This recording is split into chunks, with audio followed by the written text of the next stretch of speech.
Hey guys, কেমন আছো? আশা করি ভালো আছো। আবারও নিয়ে চলে এলাম নতুন একটা ভিডিও। ভালো লাগলে লাইক কমেন্ট করবেন আর সব বন্ধুদের কাছে অতি অবশ্যই শেয়ার করে দেবেন। যাই হোক, এখানে আমি দেখতেই পাচ্ছ কলা দিয়ে, আলু দিয়ে, মাছ দিয়ে রান্না করব।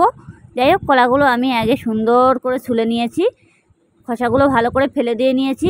অবশ্য খোসাগুলো, কলার খোসা, সবুজ খোসাটা ভালো করে ফেলতে হবে, না হলে কষ্ট ভাব লাগবে। অবশ্য দুটো কলা এমনি আমার পাকা পাকা অবস্থা হয়ে গেছিলো, তাও আমি ফেলবো না। যেটি হোক, কলাগুলো অনেক টাকা দাম। যাই হোক, আমি কলাগুলো কিনে নিয়ে এসেছি। আর ওই বড়ো বড়ো কলাগুলো একটা এমনি দুটো কলা 20 টাকা, বড়ো বড়োগুলো। যাই হোক, একটা বড়ো কলা দিয়েছে, দুটো মানে পুরো পাকিনি অবশ্য কলাগুলো দিয়েছি। দিয়ে এবার আমি এখন দেখো এই লঙ্কা দিয়ে দিয়েছি এর মধ্যে, আর এই একটু টমেটো দেবো, আর 2-3 কোয়া রসুন আর একটা পেঁয়াজ দিয়েছি। এবার কলাটা ভালো করে কেটে নিয়েছি, নিয়ে খোসা ফেলে নিয়েছি, আলুটাও খোসা ফেলে নিয়েছি, নিয়ে ভালো করে জলের ভিতরে দিয়ে কলাটার কষটা ভালো করে বার করে নিলাম।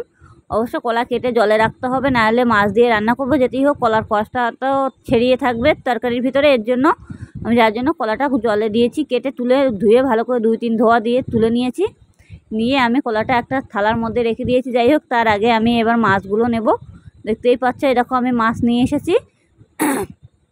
এবার এই মাছ দিয়ে আমি কলা আলু দিয়ে রান্না করব।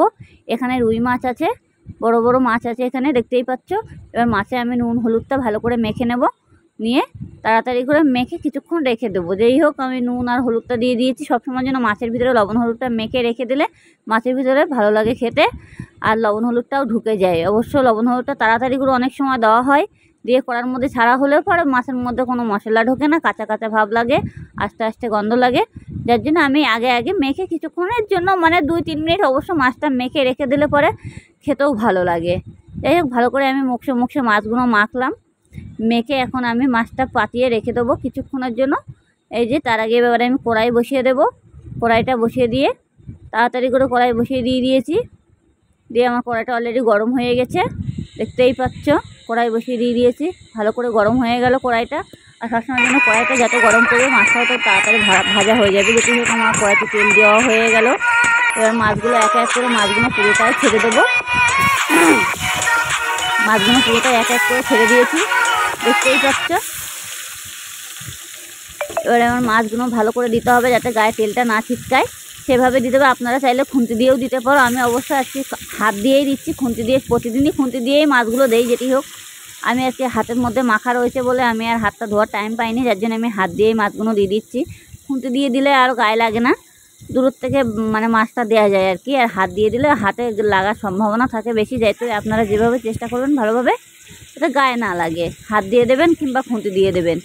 যাই হোক, এবার আমি মাছগুলো দেওয়া হয়ে গেছে, মাছগুলো আমি ভালো করে ভেজে নেবো। আমার অবশ্য তেলটা একটু বেশি দিয়েছি মাছের ভিতরে। এবার মাছগুলো আমি ভালো করে লাল লাল করে ভেজে নেব। যেটি হোক, আমার মাছটা এক পিঠ ভাজাও হয়ে গেছে, দেখতেই পাচ্ছ। এবার আমি এক এক করে মাছগুলো পুরোটাই উল্টে দেবো। এরকম মাছটা কত সুন্দর লাল করে ভাজা হয়ে গেল। এবার আমি মাছটা পুরোটাই উল্টে দেবো। এবার দিয়ে এপিঠটা পুরো ভালো করে ভেজে নেব। নিয়ে আমি মাছগুলো এবার তোলার সময় হয়ে গেছে, দেখতেই পাচ্ছ। যাই হোক, আমি এখন মাছগুলো এক এক করে পুরোটাই ভেজে নিলাম। মাছগুলো এবার ভাজা হয়ে গেল অলরেডি। মাছগুলো আমি এবার পুরোটাই তুলে নেব, দেখতেই পাচ্ছ। কত সুন্দর করে মাছগুলো আমি ভেজে নিয়েছি লাল লাল করে। এইভাবে মাছগুলো ভাজলে পরে খেতেও খুবই ভালো লাগবে, স্বাদ হবে। মাছ সবসময় যেন একটু ভেজে করলে পরে বেশি ভালো লাগে। যাই হোক, আমার মাছগুলো পুরো ভাজা হয়ে গেছে। এবার মাছগুলো আমি এক এক করে মাছগুলো পুরোটাই তুলে নেব। এই দেখো, মাছগুলো আমি পুরো লাল করে ভেজে নিয়েছি। মাছগুলো এখন আমি তুলে নিচ্ছি একটা পাত্রের মধ্যে। অবশ্য দেখতে হবে মাছগুলো তোলার সময় গায়ে যাতে তেলটা না ছিটকায়, এরকমভাবে মাছটা তুলতে হবে। এবার মাছগুলো তোলা হয়ে গেছে। আমার বাকি যে মাছগুলো ছিল সেগুলোও আমি দিয়ে দিয়েছি। সেই মাছটাও আমার হয়ে গেছে অলরেডি, আমি মাছটা উল্টে দিয়েছি। এবার আমার যে সবজিটা কাটা ছিল, সেই সবজিটার ভিতরে আমি একটু হলুদ মাখিয়ে রেখেছি কলাটার ভিতরে, যাতে কষ্ট ভাবটা বেরিয়ে যায়। তরকারিতে দেওয়ার সময় অনেক সময় ঝোলটা ছিটকে পড়ে থাকে না, ছাড়া ছাড়া হয়ে থাকে, সেজন্য আমি একটু হলুদ মাখিয়ে রেখেছি কলার ভিতরে। কলার ভিতরে হলুদ মাখিয়ে রাখলে পরে এরকম ছিটকে ভাব থাকে না। যাই হোক, আমি তেলের ভিতরে আমি এখন গোটা জিরে ফোড়ন দিয়ে দিয়েছি, আর একটু পেঁয়াজ আর কাঁচা লঙ্কা আর 2-3 কোয়া রসুন যেটা কাটা ছিল সেটাই আমি এখন তেলের মধ্যে দিয়ে দিয়েছি। এটাকে আমি ভালো করে ভেজে নেব। এবার ভেজে নিয়ে যে টমেটো একটু ছিল, সেই টমেটোটাও আমি দিয়ে দেবো। যাই হোক, তার মধ্যে আমি লবণ হলুদটা সামনে নিয়ে আসবো তাড়াতাড়ি করে। এখন আমি লবণ আর হলুদ আর জিরের গুঁড়ো একবারে দিয়ে দেবো, তেলের ভিতরে দিয়ে ভালো করে কষাই করে নেব। এখন আমি বাকিটা দিইনি, এবার টমেটোটা দিয়ে দিচ্ছি। এবার টমেটোটা দিয়ে দিয়েছি, দেখতেই পাচ্ছ। এই টমেটোটা দেওয়া হয়ে গেছে। এবার আমি জিরের গুঁড়ো, হলুদ গুঁড়ো আর একটু লবণ এবার আমি এগুলো দিয়ে দিয়েছি, এই যে দেখতেই পাচ্ছি দিয়ে এবার ভালো করে নাড়াচাড়া দিতে হবে। লবণটা আপনারা নিয়ম মতন দেবেন, অনেক সময় লবণ দিলে পরে পুড়ে যাবে, অবশ্যই তেলের ভিতরে লবণ দিলে সব সবজিতে লেগে যাবে আর খেতেও খুবই ভালো লাগবে। এই যে আমার সবজিটা কাটা ছিল সেটাও আমি দিয়ে দিয়েছি। এবার দিয়ে এটাকে আমি ভালো করে কষাই করে নেব। এবার কষাই করা হয়ে যাবে, দেখতেই পাচ্ছি কত সুন্দর করে কালার চলে এসেছে সবজিটার আমার। আর অবশ্যই জল দেওয়া যাবে না এখন এই মুহূর্তে, জল দিলে পরে মানে সবজিটা একদম পুরো নরম হয়ে যাবে। এটা যাতে ভাজবে কলার ভিতরে মশলাটা, আর কলাটাও খেতে খুবই ভালো লাগবে। যাই হোক, এটাও আমার পুরো কষাই করা হয়েও গেছে, দেখতেই পাচ্ছ কত সুন্দর কালার চলে এসেছে।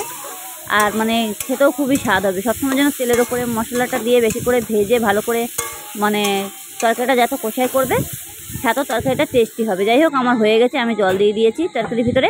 এবার জল দিয়ে আমি এটাকে কিছুক্ষণের জন্য এবার ঢেকে দেবো। ঢেকে দিয়ে এবার চলো, আমার যে বাকি মাছগুলো ভাজা আছে সেইগুলো আমি পাত্রে পুরো তুলে নিয়েছিলাম। এবার আমার ঝোলটা অলরেডি ফুটে উঠে গেছে, দেখতেই পাচ্ছি। এবার মাছগুলো আমি এক এক করে দিয়ে দিয়েছি ঝোলের ভিতরে। এবার দিয়ে তরকারিটা আমি ভালো করে মানে মাছগুলো তরকারিটার ভিতরে পুরো ডুবিয়ে দেবো খুন্তি দিয়ে দিয়ে, যাতে মাছগুলো ঝোল ঢুকে যায় আর কি। যাই হোক, আমার তরকারির ঝোলটা অনেকটা হয়েও গেছে, দেখতেই পাচ্ছ কত সুন্দর কালার চলে এসেছে। আর অবশ্য দেখতেই পাচ্ছ যে ঝোলের ভিতরে কোনো হলুদের মানে কলার ছিটকানো ভাবটা উঠিনি। আর এইভাবে কলার ভিতরে হলুদটা মাখিয়ে রাখলে ঝোলের ভিতরে কোনো ছিটকানো ভাবটা ওঠে না। অনেক সময় ছিটকানো ভাবটা উঠে থাকে না, দেখতে বাজে লাগে। আমার মাছের ঝোলটা কত সুন্দর কালার চলে এসেছে, দেখতেই পাচ্ছ। এবার আমার পুরো মানে মাছটা হয়েও গেছে আর কি, একটু মানে ঝোলটা আর একটু সামান্য পরিমাণে কমেও গেছে, দেখতেই পাচ্ছ। ভালো লাগলে লাইক কমেন্ট করবেন, সব বন্ধুদের কাছে অতি অবশ্যই শেয়ার করে দেবেন।